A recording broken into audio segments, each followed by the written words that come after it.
Hello, welcome to the NytFire Podcast. Today we have a special guest. Special guest.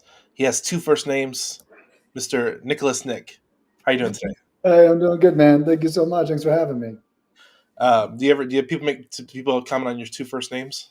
Oh yeah. My whole life, the best question I ever got about it was I was getting a coffee at Starbucks, and this girl says, "What's it like having the same name twice?" And I said, "That's a great question." I said, "You learn a lot about reputation because no one ever forgets who the hell you are, right?" So it's like no one's like, "Who was that guy again?" I'm like, they remember my name, they remember my face, and I got a pretty crazy personality, so I can be unforgettable in good ways and bad ways. There you go. Some positives. I have a very popular name, so I have to deal with Daniel. So Yeah, right. it's kind of its own thing. What part of the country are you from? I'm in Florida. I'm in St. Petersburg down here, right next to Tampa. Okay. Yeah. I just went to Tampa a couple months ago, and I'm going again hopefully in April. But Oh, uh, cool. Yeah, let me know. yeah, I like Tampa. Tampa is an interesting city. Yeah. Um, I don't travel very much these days, but we're gonna switch that. We're gonna switch that. Yeah. So you prior to this, you said you used to run events. Was that like what'd you do before doing technology and all the stuff you currently do now? Like what was Wow. your happenstance and journey into what you currently do now? Yeah. So I was a restaurant manager for like ever, right? So Really? yeah, I was like a cook, right? 18, 17 years old. I'm a cook at a restaurant. I was a really good cook. I get promoted to manager. I was a really good manager. So I got promoted to like front of house, right? Where everyone's not greasy and dirty all day long. So then I was up front. And then from there, I got promoted to like upper management, and I became like an area director, and I traveled from restaurant to restaurant. I was like a really good at running restaurants. And that's actually kind of how I ended up here because I was looking around and I'm like, I don't want to be any of these people. Like, my boss was an asshole, his boss was an asshole. And I was like, they weren't assholes to me. They were just grumpy people because they're working 80 hours a week, you know? And, and I call it running out of role models. I was working and I was like, I'll warn everyone right now, if you do not want to be your boss, quit. Okay. That's how that works. Like, you should be inspired by them. You should want to make as much money as, if you don't want to make as much money as your boss, if he's still not making enough, then you're doing the wrong thing. And that was kind of one of my big lessons to get the hell out. I am.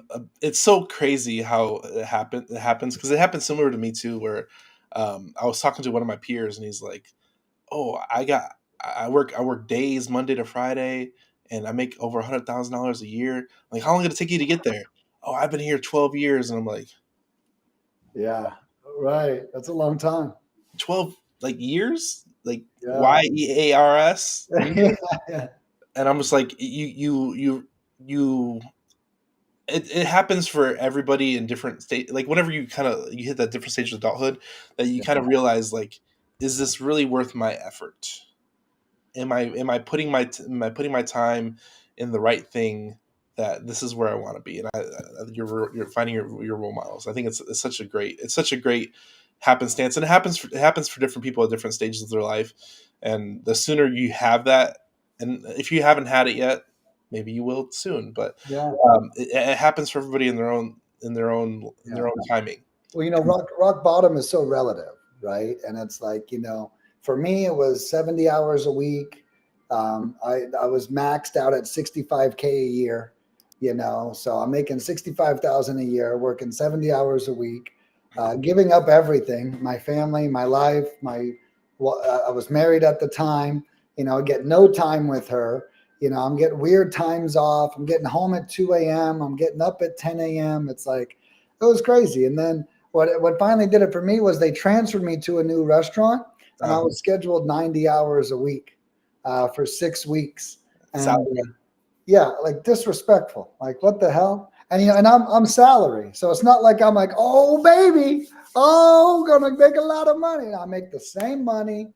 I lose. I was 6 days a week, 15 hours a day. That's 90 hours a week. And I'd been with this company for 4.5 years, and I was one of their best. And I walk in, I'm like, I'm not doing this. I'm the only one scheduled 90. Everyone else was scheduled 75. Still a lot of hours. That's still a shitload of hours. And I was You like, know why? It's because you're good at what you did. right. That's You're right. good at what you do. The good employees, they know they don't have them for long, so they try and That's right. juice them as much as they can. And that's what I learned. So when you're great at your job, they surround you with shit. Is what it is. Like, that guy that sucks, well, give him the Nick. Nick will carry his ass over the finish line. He'll fix it.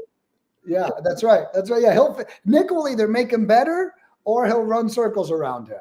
Either way, send him to Nick. And it's like, and before you know it, I'm surrounded by all these rejects, for lack of a better term, because I'm such a badass. So can we just fire these people and get more Nicks, please? And that's basically when I had that exact epiphany. That yes, I'm glad I learned all these skills. I'll tell you what, 13 years of running restaurants. At first, I hated myself when I quit because it took me so long to quit. Yeah. Right? And then after I created this business, we've been open for 8 years now. Like every problem in this business, I already solved in restaurants. So after I realized, I was like, oh shit, like that was my training ground, right? That's what made me as good as I am today. And it ended up being an absolute huge benefit for me. That's how you got to see these transitions and these experiences in life that you face. They're building blocks to your future. It doesn't matter what job you had. It's a building block to your future of how to do things and how to deal with different problems and situations and people. Yeah, exactly. Hold on one second. Someone's knocking at my door. Give me just one second. I'm sorry. You're good. You're good.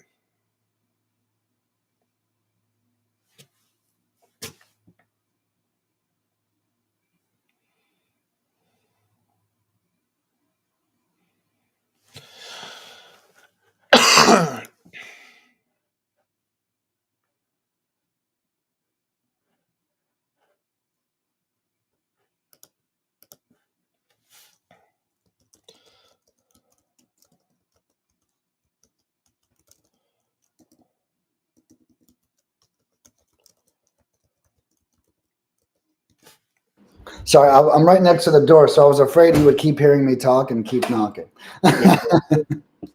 Sorry about that. You're good again.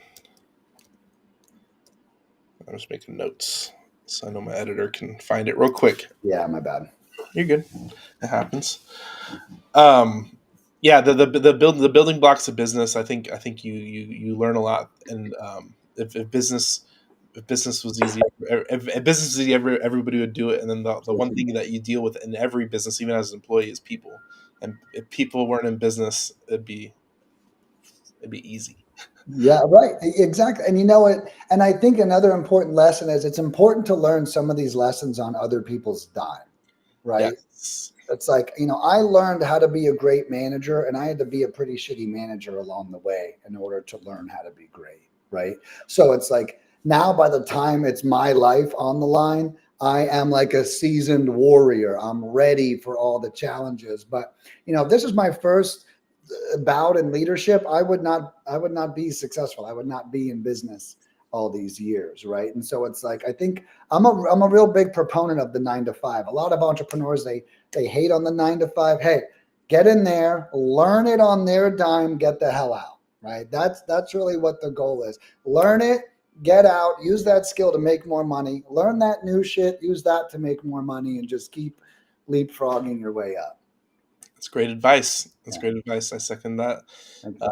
It's you get to learn without the exposure or the risk.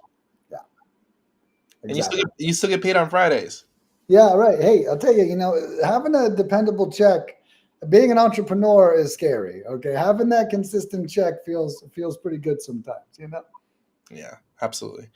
So 8 years in the business, can you give somebody's never heard of lead mining pros? The link will be in the bio below this, but we'll give people a 30-second snapshot of what it is and what you do for customers. Yeah, so we're basically a white glove lead generation company.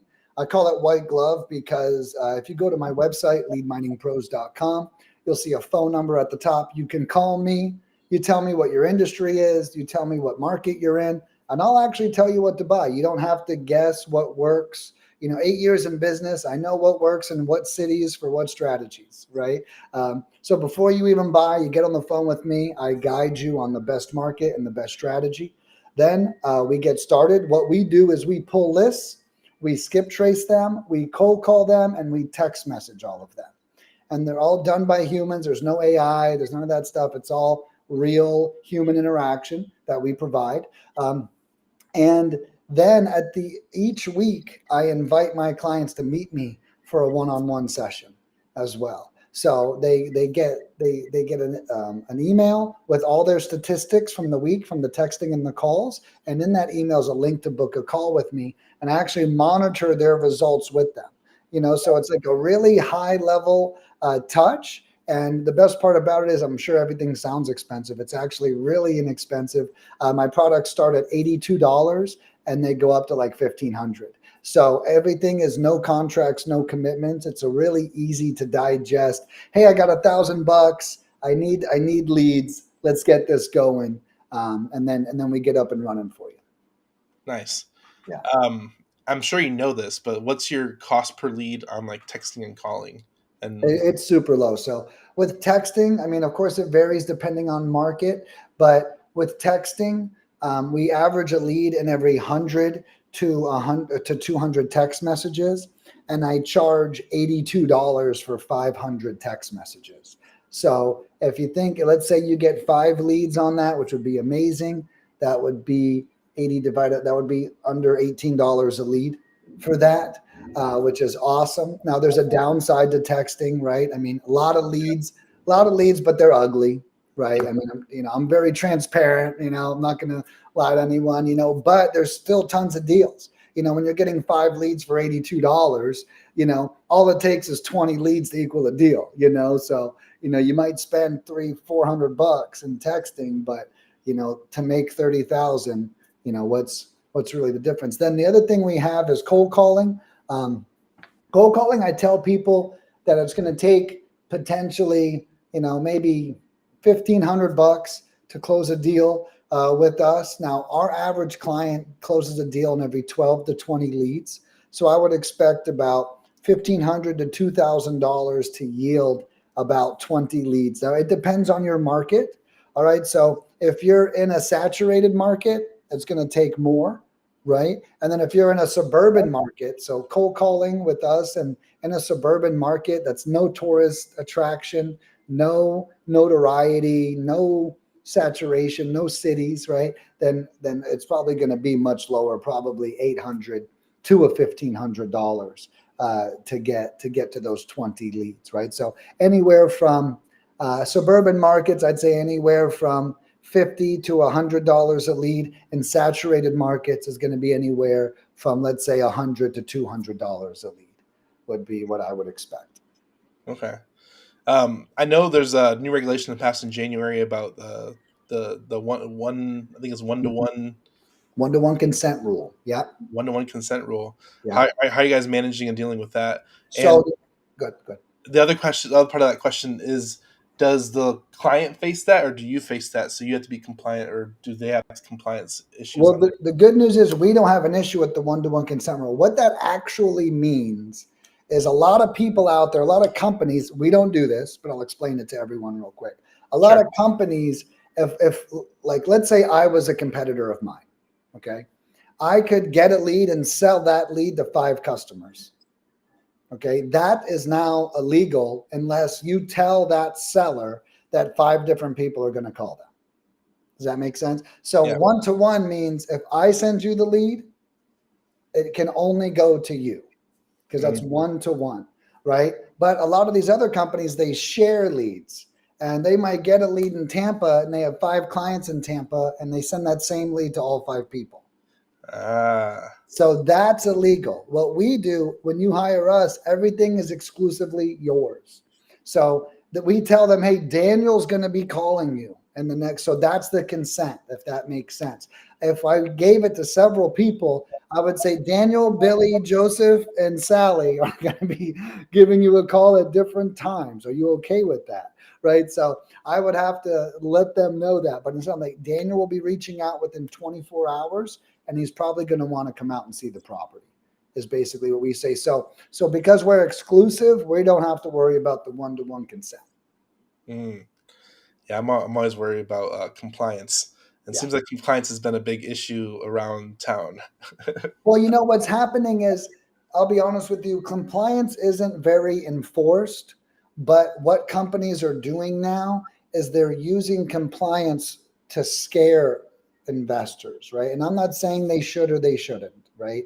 I think knowledge is important, but what's happening is it's like the presidential elections, right? The two presidents start bashing each other rather than saying what they're going to be doing for the country, right? And what's happening is with a lot of this compliance is the companies are using it just to throw shade at each other rather than maybe actually dissect it. So like, for example, AI cold calling became illegal with the January 27th. So everything that's a robo dial, which means there's not a human behind the dial, is now illegal.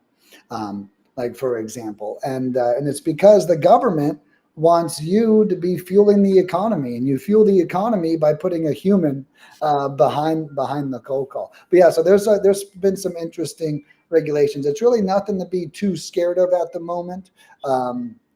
But it is important to know the laws, know the rules, so you don't get scared. You don't just want to be fluking your way around it. And that's one of the perks of using us is our texting is compliant, our calling is compliant. And I also teach my clients on like how to protect themselves from liability. I wouldn't mind covering some things if you wanted me to. Absolutely. How do you cover stuff from? I know with because I mess with PPCs, so you have to have the checkbox of that they're consenting. That's But right. let's talk about compliance and Yeah, ways to stay protected. staying. Yeah, so a lot of it's really simple. Like we don't want to go out of our way to hurt ourselves. Okay, and anybody can file a lawsuit on you for anything, right? Yeah. And that's why it's like we just want to be careful anyway. So the first thing I say is don't ever give your first and last name out. Mm. Okay, right? If they can type some information into Google and find you, you don't want that yet. You don't know this person. That'd be like going on a first date and giving them your address, which I'm sure sometimes sounds like a good idea, but as soon as that person goes crazy, you're gonna immediately regret that they know where you live. Okay. And that's in real life, and then that's in business life. Okay. So don't go out of your way. Don't go giving your full name on your first time you speak to them. Okay. The next part is don't go giving out your business name. Okay. Hey, what's the name of your business? Hey, we're just a little mom and pop shop in the area. Yeah, well, whose name is it? Well, it's in. We don't even have a name yet. It's like whatever you have to do, or give them a name that sounds like your name. Okay. We don't want to go out of our way. We don't know this person yet. Okay. As soon as someone knows your business name, they could type that into Google and find out your EIN address. Right. Just that easy. Another example is don't ever call them from a phone number that is linked to your business. Okay. And by that, I mean, if they take that phone number and they go to Google, it should not pop up your business phone number. If I type my phone number in Google right now, it's going to pop up leadminingpros.com with an address, right? And guess what? There it is again. So I'm just exposing myself to liability. And it's not that anything even happens from this, but some guy threatens it and they recite your address to you. That's stressful. That's stressful. And some of these people, they're really not even going to do anything. They're just pissed off and they want to piss you off, right? So when you give them some of this ammo, it just kind of backfires. So those are a couple tips I give people. Don't go out of your way. Don't give them your full name. Don't call them from a phone number that can be Googled and traced back to you. And don't tell them your full business name unless you really know that they're in this to win this. So I'm gonna add to this just because I talked to a client recently and he owns over 100 rentals and he self manages. Oh, wow. One of the tenants reached out and got his home address, so Yeah, he's concerned about just like protection at that point. I mean, that's right. I'm sure you can Google landlord tenant murder, and you're going to find something recent in some state, and possibly Florida. Yeah, yeah, for And sure. it's a real situation that you really need to protect yourself, like personally as well, from physical injury and harm. So one thing that I do is I have Wyoming LLCs because they have Okay. anonymity. And Okay. then if you're using use a PO box for mailing stuff for business addresses. And then if you really want to get funky, you can just start using trust if you're holding assets Yeah. to really protect yourself from anonymity. But I agree with all your things with being texting and calling, but Yeah. sometimes you have to get extra layers of protection to really protect yourself personally as well. Yeah, From and I think your point is such a fair point. It's let's not forget we have physical health we have to maintain, not just financial health, right?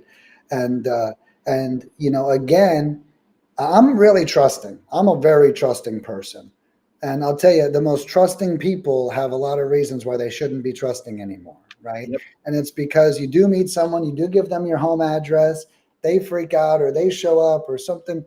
We've all have a crazy ex-girlfriend story that we wish that they didn't know where we lived, right? That's a fact, Jack. And so it's like, why even expose yourself? We need to respect that. We don't want to learn the lessons that teach us to respect it, because that lesson's going to be too painful, no matter what, whether it's physical, financial, or even just stressful. Yeah, these are lessons you should avoid and take heed to them, because you don't want to realize and face that lesson, and you're like, damn, Yeah. Nicholas, Nope. the guy with two names, told me about this. Yeah, you don't want to learn this lesson the hard way, right?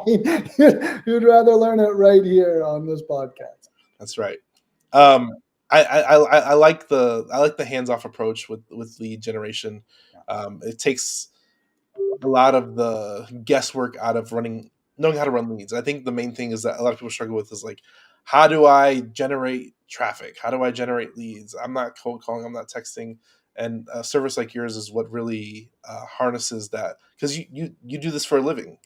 Like you Right. said, you know the best markets. You know what to text, how to text, what words to text, and Yeah. it's that's how it works. You got Well, to. and I'm glad you said that, because I remember I had this client call me up once. He goes, Nick, man, I've been cold calling. I'm not getting any kind of results. And I was like, well, go ahead, walk me through it. What the hell are you doing? And he's like, well, I use this software. I said, well, that software sucks. So that's a thing. And I've been getting my list from over here. Well, I wouldn't. He's like, gets his list from Fiverr. I was like, well, I wouldn't be getting my list from Fiverr if I was you. And then he's like, well, here's the script I'm using. And I was like, well, that script sucks, right? And it's like, and actually that conversation really opened my eyes up to exactly what you're saying. This is all I do, right? Every day of my existence is about getting better at cold calling. What a lot of these people do with these in-house operations is they find a $3 an hour Filipino, they find a free script off the internet, they find the cheapest list they could find on Fiverr. Guys, do not get anything off of Fiverr for your real estate business. Please do not do that. That is crazy. Okay, it's like there's already list pulling softwares out there that have 1,000 positive reviews. Why would we go to Fiverr for someone to save us 3 cents? It's like it doesn't make sense, pun intended. But there's so many things that can be broken down that we can do wrong on the journey. Something simple like phone numbers being detected as spam, right? We buy 5 phone numbers for every client, and then we put it on the dialer and we cycle them out once they hit 100 dials a day, because that's the threshold. We do all that work at no cost. You don't pay for the numbers. You don't even know that we do that, because you don't need to know. Because it's like you just close the deal, work the lead and close the deal. That's all I want from my clients. When I send you the lead to answer, make sure you call them within 24 hours, or you're not fulfilling my side of the obligation that I'm telling them John Smith is going to call you in 24 hours. It's your job to answer the phone. Yeah, that's right. And I even recommend, if you're in a saturated market, you really should be calling within 30 minutes, if not within that first hour. And one other thing I offer that we haven't chatted about is I have 7 free courses online where I literally tell my clients exactly what to say to every lead. After 8 years in business, you don't have to figure it out. Like I coach a lot of my clients one-on-one. I think I talked about the one-on-one calls I offer. I've been meeting with my clients for 5 years, one-on-one. I already know what you're going to do wrong and what to do right. So I created the courses that are free and they're on the website at the top, but I created those so you can take perfect action from the get-go, not make a mistake, then call me and then have me fix your mistake, which I still offer. But the goal is that we do it right the first time. Yeah. Yeah. That's it. Cut the learning curve, faster to success. You know what to say and how to say it, and you get to reap the benefits. Yeah, that's exactly right. Yeah, like why learn the hard way? I think my courses, they're cool. I give scripts out and everything, so it's actually downloadable. It's not just me telling you. You can download it and then read it when you get on the phone with your seller too. There you go. So 8 years in the business. Are you actively running the business yourself, or are you just on the lead generation side? Yeah, yeah. I mean, I own it, and I'm the founder. I have like 30 employees, so yeah, yeah. So I have like 30 employees. I have two different levels of leadership, and then I basically oversee everybody as well. Are you actively in real estate as well, or are you just on the lead generation side? No, yeah, I just own the business. I also don't want my clients to have to worry about me. Yeah. It's like and this is all, to your point, this is all I do. I had a client call me up once and he goes, "You know what I love about you, Nick? You're never busy doing something else." Right? It's like every time I call you, it's like leads, leads, leads. How can I help? Let's get better. It's not like, "Hey, I'm walking this property. I got to call you back. Hey, I'm at my other business I bought. I'll talk to you later." He's like, "You only do this." I thought that was like such a beautiful compliment, right? I don't have all these business. This business does very well. We did $1.5 million in sales last year. So with that much flow through, I put all my focus on this business. I'm not trying to buy other businesses and distract myself. I'm getting this one to 5 million, and then we can talk about distracting myself a little bit more. But to your point, this is all I focus on is this business. And I tell every client I speak to, my job is to get you the most leads for the least cost. Period. Yeah. That's amazing. Yeah, 8 years in the business of all just lead generation. I thought you actually did real estate too, because like one thing I always do, because I've run a GHL software, and I'm always like way over here. I'm never actually on that side, and I'm like I have people in place to handle that side, but it's just like, man, I'm busier over here than I am over here, so I'm not really right. 100% focused on that, but I do. Well, it's a lot, the real estate has a lot of moving parts, which is why I think it's good that we do what we do. I mean, we have to pay for the marketing, get the leads, build a relationship, get it under contract. Then we have to do the same thing on the buyer side. We have to build a relationship, find a buyer, sell the deal, and it's, although a lot of the gurus out there want to make it sound easy, it's really not that easy. It's a lot of moving parts. And you're just one part of that machine. Yeah, right. Yeah, I'm only 1/5. Now I'm glad you said that. I do help my clients dispo their deals. I do not JV, but I have over 15,000 followers on Facebook. And if a client brings me a property under contract, I'll make a post, who's buying in city and state, and then I'll tag my client in the post. So one cool thing about me is I don't sell any other services, but man, if you got a deal, I want to help you close it the best that I can, too, because we both win, right? When my clients close deals, they make the money, and they probably make another order, and they get more leads whenever they're done too. That's it. That's the business. What is a quote that is yours or somebody else's that you resonate with? My favorite quote is by Benjamin Franklin. And it is, "You cannot solve a problem by using the same level of thinking when that problem was created." Yeah. There you go. That's good shit. That's good. That's good shit. So we have to expand our thoughts. We have to ask somebody who's been there. If you're stressed out and you make a mistake, continuing being stressed out and thinking about it is not going to solve your problem. You have to get peaceful and then make a decision from there. I like that. Yeah. Excuse me. Are you a book reader at all? I do audiobooks. You do audiobooks. Okay. What's a book recommendation that you have for the audience? So the same book that told me that quote, it's my favorite book of all time. It's The 7 Habits of Highly Effective People. That was recommended to me when I was in my 20s, and my boss sat me down. I'd never listened to a business book before that. And he goes, Nick, you should listen to 7 Habits of Highly Effective People. And he goes, I would focus on habit 7 if I were you. And he said, that is sharpening the saw. And it was something about the way he worded it felt like he was complimenting me, right? Even though he was actually telling me that I probably need a lot of work and I need to listen to this book, right? But he poised it as a compliment, and feeling like sharpen the saw sounds like I'm already doing it right. So let me just do more of it, right? And then the book totally blew my mind. I've listened to it 5 times since then. And every time I feel lost in life or like I've plateaued, I just play that book and I'm back on track. There you go. Everybody go check it out. I am not a reader, so I struggle with reading. Dude, It's Dude, terrible. if I'm not commuting, I can't read.